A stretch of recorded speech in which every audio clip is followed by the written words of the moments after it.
Kanti ke leyo mphulaphula ingoma ka DJ Hlebo no DJ Lish basihlalela yona bengaphaya kwigapa lodumo ithi ngoma yabo nontsikelelo bayafumaneka ke kwamakhasi onxibelelwano afana no Facebook kunye no TikTok. Kanti mphulaphula ixesha ngokuyimizuzu nje emithandathu kusandla insimbi yeshumi kusihlwa nje sifumana indaba ezingaginyisi mati tu mphulaphula apho sifumana suba ngaba iqalele Wydad lifumane umdlali walo othe wasishiya apha emhlabeni.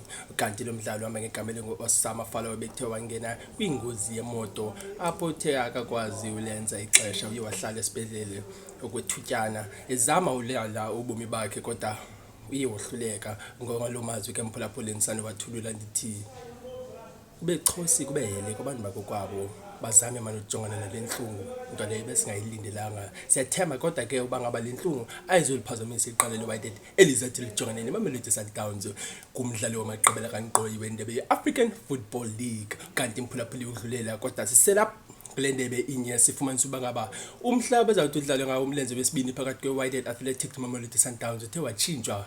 Uzokhumbula ke mphulaphula uba ngaba besikhe satsho uba ngaba lo mdlalo lona ubuhlelelwe uba ngaba uzawudlala ngomhla we-11th kule nyanga yenkanga inyanga leyo sikuyo. Kanti ke uthe watshintshwa mphulaphula uzawuthi udlale ngokuyinyanga qabe kwakule nyanga sikuyo nto nje uzawudlala ngemini elandelayo ngumhlalo nje weshumi elinesibini kwalapha kule nyanga yenkanga. Lo mdlalo lo uzawuthi udlalele Loftus-Versfeld uzabe ngumlenze wesibini ungalibali mphulaphula uzawuthi uqale ngensimbi yesithathu emini mphulaphula. Kanti ke umlenze wokuqala uzawuthi udlalele eMorocco eCasablanca. Lo mdlalo lo uzawudlala ngosuku langecawe kusuku lwesihlanu kule nyanga yenkanga. Icawe ke leyo lesiya kuyo mphulaphula ungawuphosi lo mdlalo lo uzawuthi udlale ngensimbi yesibhozo. Zeniyonwabele mphulaphula incede nixhase iqala leMamelodi Sundowns uba ngabe seSouth Africa okanye uxhase elo qala lisabe senhlizweni yakho andikuxelela ba uze wenze njani na. Kodwa ke ndiyakuthembisa into yoba ngaba lamaqala amabini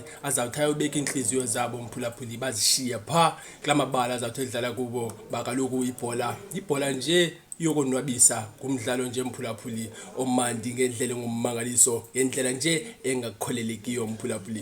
Kanti ke siselapho sithi xa siqala uqathela sijonga uba ngaba umdlalo uRonan Williams siyambona uba ngaba ngomnye wabadlali ababalaseleyo sinothi xa simjonga simqala sesibona uba lo mdlali ngomnye uzawuthi ajongwe xa kujonga abadlali abazaba ngabadlali abona abadlali babalaseleyo kule tumente yeAfrican Football League. Kuba kaloku udlale nje imidlalo emine njengonozinto weqalele iMamelodi Sundowns akakangenelwa nalinqaku elinye kolo hambo lwakhe ke adlaleleyo imidlalo emine uthe. Kanti ke wabamba amapenalty amabini. Into enkulu kakhulu leyo mphulaphula into enkulu kakhulu kuba kaloku onozinto abafane bajongele bathathelwe entweni ba andiyazi noba abantu xa bejonga baqalesela babona ba umsebenzi wabulula.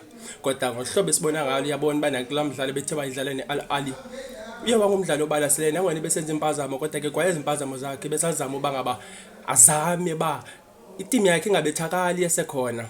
Waze waphela ke lo mdlalo kungafakwanga nqaku kuye kungafakwanga na kuEl Shanawi lo ke ngunozinti weqala eAl Ahly. Lo mdlalo lo uye waphela inqanda qox kwelicala laseSouth Africa kunye nakwicala lase-Egypt. Kanti ke mphulaphula ungaphinda wena uzifumanele ezinye indaba kanye saphinda qalele nakumakhasi ethu onxibelelwano sinosifumana emihlephelewa apha kwaFacebook. Wena mphulaphula siyafikelela ke nalapho. Kanti ke ubanga uzawuthi ube nemibuzo senoyifaka umbuzo wakho kwaWhatsApp kwinamba ethi 071 416 8342 mphulaphula ndiphinde ndikuphindele ngathi kanti iphosile ethi 071 416 8342. Ungasifumana nasemnxebeni ke kwakulo nombolo inye siphinde siqhubele mphulaphula sidlalele indaba ezimandi ingoma ezimnandi isengu DJ Hlebo no DJ Lish masonwabe mphulaphula.